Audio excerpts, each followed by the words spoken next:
Chairman people's party Bilawal Bhutto Zardari کا کہنا ہے کہ فیلڈ مارشل کے عہدے کو آئینی تحفظ دے رہے ہیں۔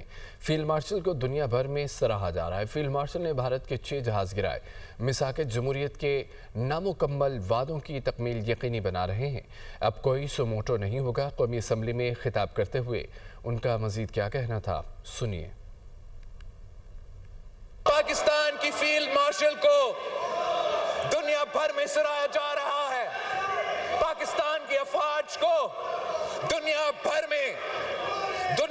میں سراہا جا رہا ہے کہ جو عبرتناک شکست آپ نے مودی سرکار کے ساتھ جو عبرتناک شکست وہ کھائے، جو آپ نے ان کا 6 جہاز گرائے ہیں، اس کا نتیجے میں آپ کو دنیا میں پہچان ملا ہے، آپ کو قوم کو طاقت ملا ہے، اور ہم اس عہدہ کو آئینی کور دینے جا رہے ہیں۔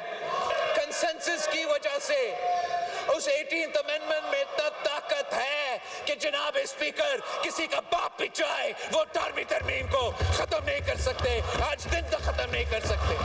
اپوزیشن کا کام صرف یہ نہیں ہے کہ وہ اپنے لیڈر کے لیے رونا دھونا کرے۔ اپوزیشن کا کام صرف یہ نہیں ہے کہ کسی ایک قیدی کو اپنے رہا کروانا ہے۔ اپوزیشن کا کام یہ ہے کہ ہمیں اکاؤنٹیبل رکھے۔ اپوزیشن کا کردار ہے لیجسلیشن میں۔ ہم نے دیکھا کہ کیسے عدالت نے سو موٹو کہہ کے وزیر اعظم کے توہین کرتے تھے، وزراء کے توہین کرتے تھے، حکومتوں کو، الیکٹڈ نمائندوں کو امبیرس کرتے تھے۔ ہم نے دیکھا کہ کس طریقے سے اسی سو موٹو کو استعمال کر کے کوئی چیف جسٹس صاحبان ڈیم نکلنے اترتے تھے۔ اب اس آئینی ترمیم کے بعد کوئی سو موٹو نہیں ہوگا۔